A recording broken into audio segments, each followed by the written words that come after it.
আপনি কি আজকে কোনো এফআইআর করেছেন অভিষেক বন্দ্যোপাধ্যায়ের বিরুদ্ধে? না না না, আমি এফআইআর করে কমপ্লেন করেছি। একটা এফআইআর করতে যাবো তো? আচ্ছা, কি কমপ্লেনটা করেছেন? ওইটা আমার যখন মানে এমএলএ ছিলাম তখন মিঠুন দিয়ে আমাকে অপমান করেছিল না, হ্যাঁ, হ্যাঁ, তুই তুকারি কথা বলেছিল, থানায় 4 ঘন্টা বসে রেখে দিল, সেইটা আমি নতুন এসপি কে জানলাম। হ্যাঁ। এই ঘটনা তো কি লিখেছেন, কি কি লিখেছেন? ওইভাবে লিখেছি, একটা ছেলেকে তুলে নিয়ে এসে উলঙ্গ করে পিটাচ্ছিল। হ্যাঁ, তো আমি খবর পেয়ে থানায় যেতে যেতে আমি বললাম, কেন পিটাচ্ছেন? এই কথা বলতে লাঠি উঁচিয়ে হ্যাঁ, বলছে হ্যাঁ, যে আমার বাপ বলেছে তোকে মেরে ফেললো, তোকে ঘাড় ধরে থানা ভিতরে লকআপে ঢুকিয়ে দিচ্ছি, এখান হ্যাঁ, থেকে চলে যা। হ্যাঁ, এই কথা বলছি, হ্যাঁ, হ্যাঁ, এই কথা বলেছি দাদা। হ্যাঁ, সেইটা বলার পর দেখতে বলেছি। হ্যাঁ। তো এসপি কিছু বলেছে আপনাকে? না, এসপির সাথে দেখা হয়নি, আমি কমপ্লেনটা জমা দিয়ে এসেছিলাম। এসপির অফিসে, তাই তো? হ্যাঁ হ্যাঁ আচ্ছা দাদা, একটা জিনিস, ওটা তো আপনি আমাকেও বলেছিলেন বিধানসভায়, মনে আছে? আপনি আমাকে বলেছিলেন বিধানসভায় যে হ্যাঁ মিঠুন দে এরম করছে, আপনাকে নার্কোটিক্স কেস দিয়ে দেবো বলেছিল, মনে আছে? হ্যাঁ হ্যাঁ। তো এতদিন পরে করলেন কেন? তখন কি অভিষেক বন্দ্যোপাধ্যায়দের জানিয়েছিলেন বা মমতা বন্দ্যোপাধ্যায়কে? সব আমি জানিয়েছি, সকলকে বলেছি, তো আমি সকলকে জানিয়ে কোনো প্রতিকার হয় না। হ্যাঁ, তাকে উল্টে প্রমোশন দিল, এসডিপি তে অ্যাডিশনাল এসপি করলো, বুঝছো তো? হ্যাঁ। তো সেই জন্য করেন বলে এখন আমার মানবিক থেকে মুখ্যমন্ত্রী এসছে, আমি মুখ্যমন্ত্রীর কাছে অনুরোধ করছি এই বিষয়টা যেন তদন্ত করে।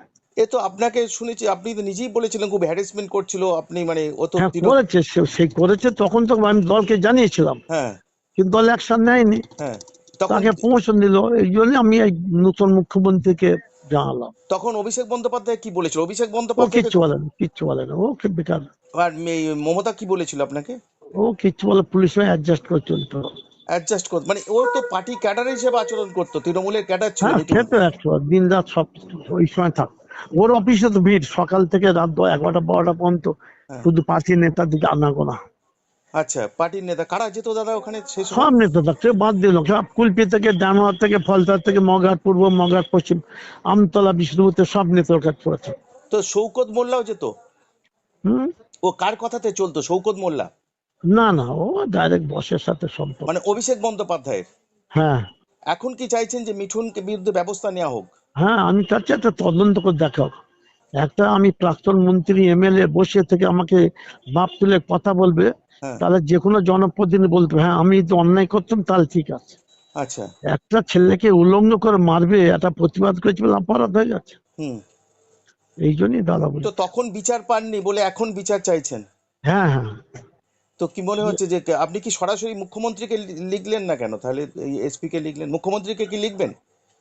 মুখ্যমন্ত্রী এসপি বলেছে পাঠিয়ে দেবো আমি। কিন্তু এসপি যদি, আপনি তো মুখ্যমন্ত্রীকেও লিখতে না না, পারতেন। মুখ্যমন্ত্রী আমি তো টিভির মাধ্যমে অনুরোধ করেছি। করেছেন? টিভির মাধ্যমে যারা তো দেখে রিপোর্টার, তাদের মাধ্যমে তো অনুরোধ করেছি। আচ্ছা। কারণ আমার খুব মনে আছে আপনি আমাকে বিধানসভায় বলেছিলেন যে আপনাকে মিঠুন দে খুব জ্বালাতন করছে। আর ও তো পার্টি ক্যাডার হয়েছিল, অভিষেক পার্টি ক্যাডার করে রেখে দিচ্ছিল। তোলাবাজি থেকে আরম্ভ করে যাকে তাকে তুলে নিয়ে যাবে থানায়, 40,000 50,000 ফাইন, হ্যাঁ। মানে অরজা কত করতো, তো সে সব বলি, সব জায়গায় মিঠুনদের নিজে টাকা তুলতো? সব অনেক ব্যাপার ছিল, কি বলে টাকা দেবো, সব ছাত্রের ছাড়া আছে বাজারে। প্রচুর টাকা তুলতো, তাই তো? হ্যাঁ। তো এত বড় কাণ্ড, তারপরও মানে আপনার দল কোনো ব্যবস্থা নেয়নি? না, তাহলে এখন তো আপনার দল, আপনি এখন কি তৃণমূলে আছেন না?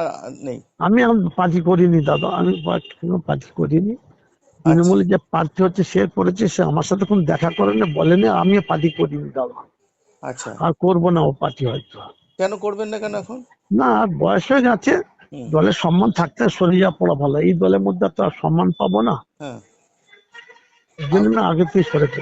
আপনি আশাবাদী যে মিঠুনদের বিরুদ্ধে ব্যবস্থা এই নতুন সরকার নেবে, তাই তো? হ্যাঁ আশা করি, ওই জন্যই তো করা না।